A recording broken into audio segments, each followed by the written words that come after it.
আপনি কতদিন ধরে আসছিলেন? ভাই এই যে 2 মাস 2-1 দিন কম আছে। এখন চলে যাচ্ছেন কি জন্য?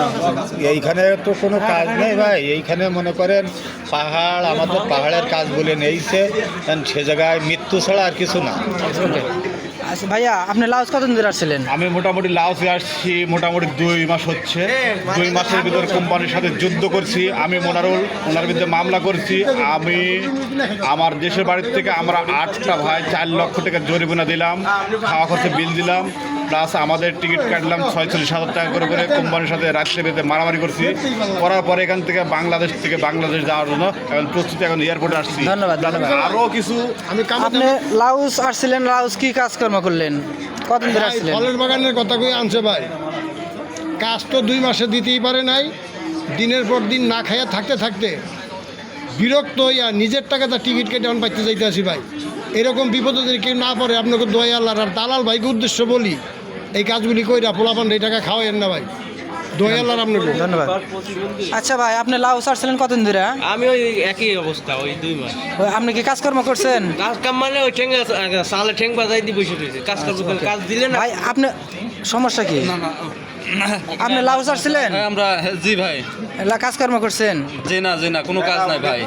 আমরা একসাথে আসছি 2 মাস হচ্ছে, আমাদের এক কাজ বলে অন্য কাজে নিয়ে যাচ্ছে, ওই কাজ হবে না, এক কথায় বেতনই পাবো না ভাই আপনি কোনো কাজ নেই, একই সাথে আসছেন আমরা আসার পরতে বসে আছি। শেষ পর্যন্ত মালিকে ছেড়ে দেবেন, তার বাংলাদেশ থেকে 4 লাখ টাকা নিয়ে এসে আমার টিকিট কাটে আবার যাওয়াটা ভাড়াতে 8 লাখ টাকা খরচ করলাম আমার জন্য।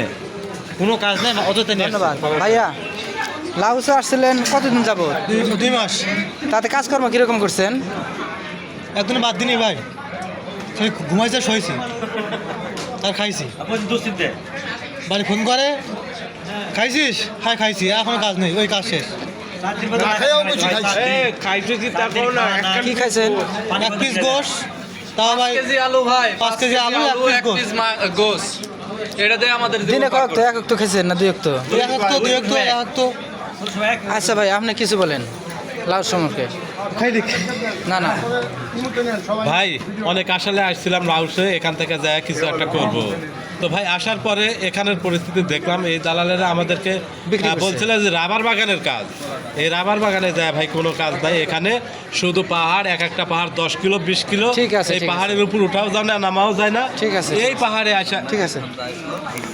বা আপনি লাওস এসেছিলেন কি করতে? আমি লাউসে আমাকে পাঠাইছিল বিল্ডিং কনস্ট্রাকশনের কাজে পাঠাইছিল, ঠিক আছে। এই জায়গায় বিল্ডিং কনস্ট্রাকশনের কাজে 2 জায়গায় গেছিলাম। 2 জায়গার পরে $200 করে নিয়ে, $100 করে নিয়ে কাজে ঢুকানোর পরে ভিয়েতনামের লোক থাকে না, চায়নার লোক থাকে না, তখন কাজে নিয়ে ঢুকানোর পরে যখন ওরা আসে তখন বাঙালি বের করে দেয়। এই যে $200 টাকা নিল, ওই টাকাটা ফেরত দেয় না। ওই আমরা যে 5 দিন কাজ করলাম, 10 দিন কাজ করলাম, এই টাকাটাও আমাদেরকে দেয় না।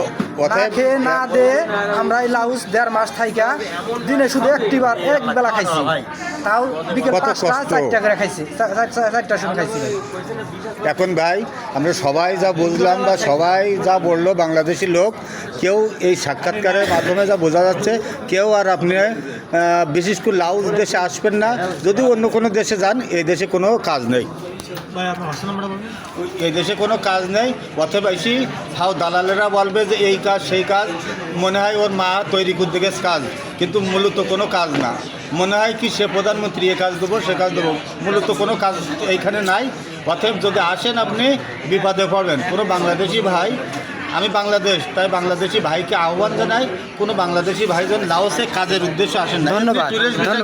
ধন্যবাদ আপনাকে। ওকে। বাংলাদেশ সরকার এবং বাংলাদেশের আপনারা যারা দায়িত্বে এখন বর্তমান আছেন, আমাদের এই ভিডিওটা অনলাইনে আপনার ফেসবুকে এবং টিকটকে, ইউটিউবে ছাড়া হবে।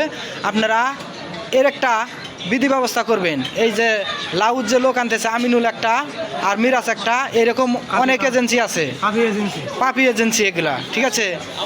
এই কাফি এজেন্সি একটা, কাফি এজেন্সি, শ্যামলী এজেন্সি, এইগুলোর প্রতি আপনারা একটু পদক্ষেপ নেন। একজনের কাছ থেকে 5 লক্ষ 6 লক্ষ 7 লক্ষ 20,000 টাকা পর্যন্ত নিছে। দয়া করে বাংলাদেশের গরিব ভাই বন্ধুদেরকে আপনারা বাঁচান। ধন্যবাদ সবাইকে।